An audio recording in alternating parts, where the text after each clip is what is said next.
नमस्कार। आज हम एक बहुत ही प्यारी कविता की दुनिया में चलेंगे। एक ऐसी कविता जो हमें हमारे आसपास की दुनिया को एक बच्चे की नजरों से देखना सिखाती है। और इस खूबसूरत कविता का नाम है कितनी प्यारी है ये दुनिया। तो चलिए देखते हैं कि आज का हमारा सफर कैसा रहेगा। सबसे पहले हम कविता की एक प्यारी दुनिया में कदम रखेंगे। फिर हम प्रकृति के उपहारों के बारे में जानेंगे। उसके बाद हम बच्चे की मेरी अपनी दुनिया में झांकेंगे और आखिर में कुछ मजेदार शब्दों का खेल खेलेंगे। तो चलिए शुरुआत करते हैं। महसूस करते हैं इस कविता की आत्मा को और देखते हैं कि ये दुनिया को इतना प्यारा क्यों बताती है। ये जो प्यारी सी कविता है, इसे जयंती मनोकरण जी ने लिखा है। इसमें उन्होंने बहुत ही खूबसूरती से ये दिखाया है कि एक बच्चा अपनी दुनिया की हर चीज को कितने प्यार और आश्चर्य से देखता है। तो अब कविता के अगले हिस्से पर आते हैं और देखते हैं कि प्रकृति ने हमें कौन कौन से अद्भुत तोहफे दिए हैं। देखिए कविता की शुरुआत कितनी सरल लेकिन कितनी गहरी चीजों से होती है, जिन्हें हम हर रोज महसूस करते हैं। बहती हुई हवा, सूरज की धूप और हाँ, बारिश भी। ये छोटी छोटी चीजें ही तो हैं जो हमारे जीवन को इतना सुंदर बनाती हैं, है ना? और फिर ये प्यार फैलता है उन सभी जीवों तक जो इस धरती पर हमारे साथ रहते हैं। मतलब ये कविता जीवन की हर छोटी बड़ी चीज का जश्न मनाती है, चाहे वो झाड़ियों में चहचहाती नन्ही सी चिड़िया हो या खेतों में घूमते जानवर। ये प्यार किसी एक चीज तक रुका नहीं है, ये तो हर जगह फैला है। हमारे पैरों के नीचे की धरती से लेकर दूर तक फैले समुद्र और हमारे ऊपर के विशाल आसमान तक सब कुछ प्यारा है। तो प्रकृति की विशाल दुनिया से निकलकर अब कविता प्यार की इस भावना को और करीब लाती है, एक बच्चे की अपनी जानी पहचानी दुनिया में। अब बात हो रही है प्रकृति के उन छोटे छोटे तोहफों की जिनका हम रोज मजा लेते हैं, जैसे कि रंग बिरंगे फूल और मीठे मीठे फल। और अब कविता हमें एक बच्चे की उस छोटी सी प्यारी दुनिया में ले जाती है जो उसकी अपनी चीजों से बनी है। और इस दुनिया में क्या क्या है? इसमें हैं अपनी प्यारी किताबें, अपने कपड़े और हाँ, अपने खिलौने भी। ये सब बचपन का कितना जरूरी हिस्सा होते हैं। लेकिन इस अपनी दुनिया का जो सबसे खूबसूरत हिस्सा है वो है परिवार का प्यार। और फिर आखिर में कविता इन सभी भावनाओं को, मतलब प्रकृति के लिए प्यार, अपनी चीजों के लिए प्यार और परिवार के लिए प्यार, इन सबको एक साथ मिलाकर एक बहुत ही गहरे और खूबसूरत ख्याल तक पहुंचती है। मतलब ये प्यार कुछ चुनिंदा चीजों के लिए नहीं है, बल्कि ये तो इतना बड़ा है कि पूरी दुनिया को अपनी बाहों में समेट लेता है। मुझे सारी दुनिया प्यारी लगती है। तो ये तो थी कविता की भावना। चलिए अब आगे बढ़ते हैं और कविता में इस्तेमाल हुए कुछ शब्दों और उनकी ध्वनियों को जरा करीब से देखते हैं।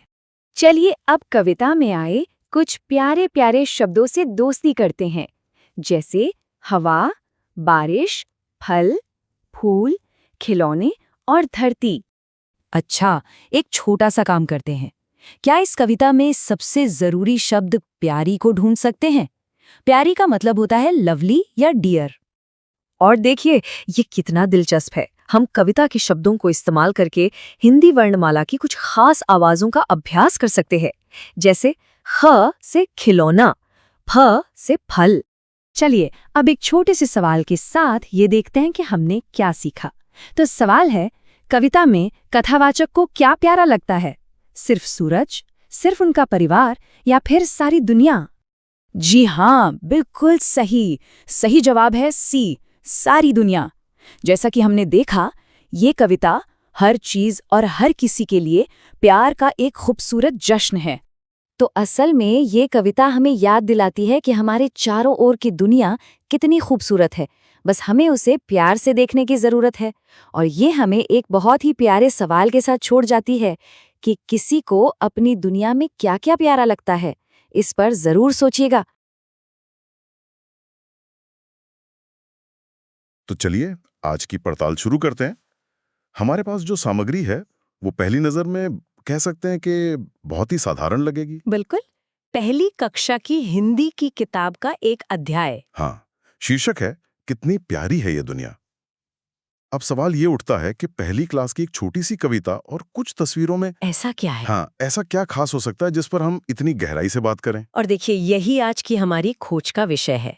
हम ये पता लगाने की कोशिश करेंगे कि कैसे ये सरल सा दिखने वाला पाठ असल में बच्चों को और शायद हम बड़ों को भी दुनिया को देखने का एक बहुत ही गहरा और खूबसूरत नजरिया सिखाता है। ये सिर्फ अक्षर ज्ञान नहीं है, ये उससे कहीं ज्यादा है। बिल्कुल। तो हमारा मकसद है इस पाठ की परतों को खोलना। हम कविता के भाव से शुरू करेंगे, फिर देखेंगे कि इसके अभ्यास बच्चों को सोचने पर कैसे मजबूर करते हैं, अच्छा, और फिर एक बड़े से चित्र का विश्लेषण करेंगे जो अपने आप में एक कहानी है। चलिए इस सफर की शुरुआत उस प्यारी सी कविता से करते हैं जो इस अध्याय का दिल है। कविता की पहली पंक्तियां हैं, मुझे हवा प्यारी लगती है और सूरज और बारिश भी। मुझे चिड़ियां प्यारी लगती हैं और जानवर और मछलियां भी। और फिर मुझे धरती प्यारी लगती है और समुद्र और आसमान भी। जब आप इसे ऐसे पढ़ते हैं तो लगता है कि चीजों की एक सूची है बस। हाँ, मुझे भी पहले यही लगा था, लेकिन इसके साथ जो चित्र हैं वो कहानी को बिल्कुल बदल देते हैं। एक बच्ची बारिश में बाहें फैलाएं खड़ी है और उसके चेहरे पर जो खुशी है वो असली है। आपने बहुत अच्छी बात पकड़ी। ये सिर्फ एक लिस्ट नहीं है, ये एक एहसास है। वो चित्र उस बच्ची के अनुभव को दिखाता है। हवा सिर्फ एक शब्द नहीं है, वो गालों को छूकर जाने वाली ठंडक है। बिल्कुल। बारिश सिर्फ पानी नहीं है, वो एक खेल है। और जो बात मुझे यहाँ सबसे दिलचस्प लगती है वो है इन सब चीजों का जुड़ाव। हाँ, हवा, सूरज, धरती, जानवर, आसमान, सब एक साथ। ये बच्चे को अनजाने में ही सिखा रहा है कि ये सब एक दूसरे से जुड़े हैं, एक बड़ा परिवार है। ये एक इकोसिस्टम की पहली झलक जैसा है, बिना इकोसिस्टम जैसा भारी भरकम शब्द इस्तेमाल किए। सही बात। ये बच्चों को ये नहीं बता रहा कि ये तत्व महत्वपूर्ण है, बल्कि ये कह रहा है ये तत्व प्यारे हैं। ये ज्ञान नहीं बल्कि प्रेम का पाठ है। हाँ, प्रेम का पाठ है। और फिर कविता अचानक एक मोड़ लेती है। बाहरी दुनिया से ये हमारी अपनी छोटी सी दुनिया में आ जाती है। बिल्कुल। अगली पंक्तियां हैं, मुझे फूल प्यारे लगते हैं और फल भी। और फिर तुरंत बाद, मुझे माँ और बापू प्यारे लगते हैं और अपने भाई और बहन भी। ये बदलाव बहुत ही सहज और मनोवैज्ञानिक रूप से बहुत सटीक है। पहले ब्रह्मांड की बड़ी बड़ी चीजें, आसमान, समंदर, फिर हमारे आसपास की प्रकृति, फूल, फल, और फिर वो दुनिया जो हमारी अपनी है, हमारा परिवार। ये एक तरह से जूम इन करने जैसा है। कैमरे का फोकस मैक्रो से माइक्रो पर आ रहा है। क्या बात है, बहुत अच्छा कहा आपने। और ये दिखाता है कि प्यार का दायरा कितना बड़ा हो सकता है। जिस प्यार से बच्ची आसमान को देख रही है, उसी प्यार से वो अपनी माँ को देख रही है। ये बहुत खूबसूरत है। और फिर अंत कहाँ होता है? कविता का अंत होता है सबसे निजी चीजों से। हाँ, अंत में लिखा है, मुझे अपनी किताबें अच्छी लगती हैं और अपने कपड़े, अपने खिलौने भी।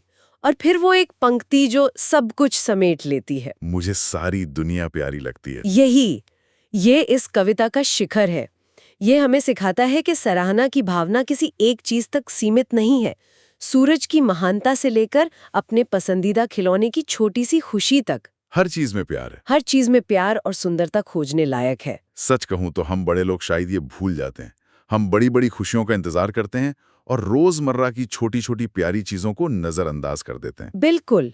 ये कविता उस बच्चे की नजर से हमें वही याद दिलाती है। ये एक तरह का आभार, मतलब ग्रैटिट्यूड का अभ्यास है। हाँ, जो बहुत ही सरल शब्दों में सिखाया गया है।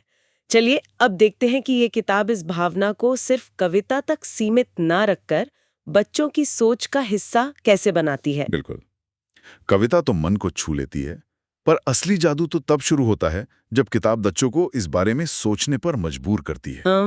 इसके बाद जो अभ्यास दिए गए हैं वे इसी काम को करते हैं। पहला ही सवाल है, आपको इनमें से क्या क्या अच्छा लगता है और क्यों? हवा, बारिश, फल, फूल, खिलौने, धरती। यहाँ जो क्यों शब्द है वो इस पूरे अभ्यास की जान है। क्यों? क्योंकि ये सवाल सही या गलत जवाब नहीं मांग रहा। ये बच्चे की अपनी भावनाओं, उसकी अपनी कल्पना को बाहर लाने का एक दरवाजा है। अच्छा। एक बच्चा कह सकता है, मुझे बारिश अच्छी लगती है क्योंकि उसमें कीचड़ में कूदने में मजा आता है। दूसरा कहेगा, मुझे बारिश अच्छी लगती है क्योंकि उसके बाद इंद्रधनुष निकलता है। या शायद तीसरा कहेगा, क्योंकि बारिश के दिन माँ पकोड़े बनाती हैं। बिल्कुल। और तीनों ही जवाब अपने अपनी जगह पर एकदम सही है। ये बच्चे को सिखा रहा है कि तुम्हारी भावनाएं और तुम्हारे कारण महत्वपूर्ण है। ये आत्म अभिव्यक्ति यानी सेल्फ एक्सप्रेशन का पहला पार्ट है। सही। इसके बाद एक और अभ्यास है, शब्दों का खेल, जिसमें कविता में बार बार आए शब्द प्यारी पर गोला लगाने को कहा गया है। अब पहली नजर में ये थोड़ा बचकाना लगता है। हाँ, बचकाना या दोहराव वाला लग सकता है। क्या इसका कोई गहरा मकसद है या ये सिर्फ एक रटने की एक्सरसाइज है? ये सवाल बहुत अच्छा है, क्योंकि ये दिखता तो रटने जैसा ही है, लेकिन असल में ये बहुत चालाकी से डिजाइन किया गया है। अच्छा, कैसे? जब बच्चा बार बार प्यारी शब्द को पढ़ता है, उस पे गोला लगाता है और फिर उसे लिखता है, तो वो शब्द और उससे जुड़ी सकारात्मक भावना उसके दिमाग में गहराई से बैठ जाती है। ओहो, ये सिर्फ एक शब्द सीखना नहीं है, ये उस शब्द के एहसास को अपनाना है। ये पुनरावृत्ति के माध्यम से भावनात्मक संबंध बनाने की तकनीक है। अच्छा, तो ये एक तरह का न्यूरोलिंग्विस्टिक प्रोग्रामिंग का बहुत ही शुरुआती रूप है। ये दिलचस्प है। और इसके ठीक नीचे भाषा की तकनीक पर भी काम किया गया है। कुछ शब्द दिए हैं, खिलौना, खेल, फल, फूल, धनुष, धन। हाँ और ख, फ और ध की ध्वनियों पर ध्यान देने को कहा गया है। हाँ, यहाँ से हम भावनाओं की दुनिया से भाषा के विज्ञान में प्रवेश करते हैं।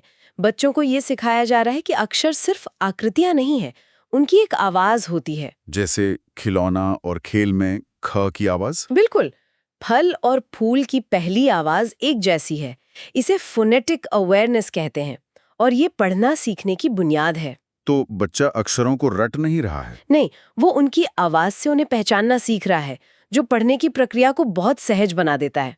तो मतलब कविता के भाव को महसूस करने से लेकर अपनी पसंद बताने, एक शब्द से भावनात्मक रिश्ता बनाने और फिर अक्षरों की आवाज पहचानने तक, ये एक बहुत ही सोचा समझा क्रम है। बिल्कुल। अब इस अध्याय का एक और बहुत बड़ा और महत्वपूर्ण हिस्सा है, एक पूरा पन्ना जिस पर एक चित्र बना है। हाँ, और इस चित्र का शीर्षक भी बहुत कुछ कहता है, हरी भरी दुनिया। सही। ये चित्र महज एक तस्वीर नहीं है, ये एक जीवंत कहानी है। जब मैंने इस चित्र को देखा तो मेरा ध्यान सबसे पहले उस बगुले पर गया जो एक भैंस की पीठ पर बड़े आराम से बैठा है। हाँ। मुझे बचपन की पंचतंत्र की कहानियां याद आ गईं। ये सिर्फ एक चित्र नहीं, ये तो अपने आप में कई कहानियों की शुरुआत है। बिल्कुल सही। ये चित्र बच्चों की कल्पना को उड़ान देने के लिए ही बनाया गया है। इसमें एक तालाब है जिसमें बत्तखें अपने बच्चों के साथ तैर रही हैं। पेड़ पर तोते का जोड़ा बैठा है।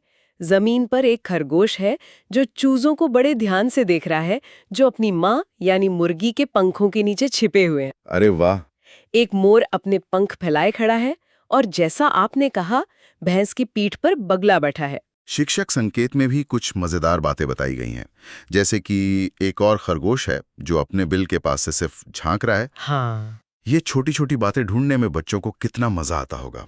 ये तो एक तरह से I spy with my little आई जैसा खेल हो गया। और ये खेल ही नहीं है, ये अवलोकन कौशल यानी ऑब्जर्वेशन स्किल्स को विकसित करने का एक शानदार तरीका है। अच्छा, बच्चों को ये सोचने के लिए प्रोत्साहित किया जाता है कि चित्र में क्या हो रहा है और क्यों हो रहा है। भैंस और बगुले दोस्त क्यों हैं? हाँ, ये सवाल तो मेरे मन में भी आया। असल में ये प्रकृति में सहजीवन मतलब सिम्बियोसिस का एक क्लासिक उदाहरण है। बगुला भैंस की पीठ पर बैठे कीड़े मकोड़ों को खाता है, जिससे भैंस को आराम मिलता है और बगुले को भोजन। तो बिना कोई मुश्किल शब्द सिखाए उन्हें ये रिश्ता दिखा दिया गया। बस यही तो खूबी है। तो मतलब ये चित्र सिर्फ जानवरों की गिनती करने के लिए नहीं है, बल्कि बच्चों को एक जासूस बनाने के लिए है कि देखो क्या हो रहा है, उनके बीच क्या रिश्ते हैं। बिल्कुल। शिक्षक संकेत में सवाल भी ऐसे ही हैं। चित्र में तुम्हें सबसे मजेदार क्या लगा, या अगर ये जानवर बोल पाते तो एक दूसरे से क्या बातें कर रहे होते। यही तो रचनात्मकता, क्रिएटिविटी और महत्वपूर्ण सोच, क्रिटिकल थिंकिंग की नींव रखना है।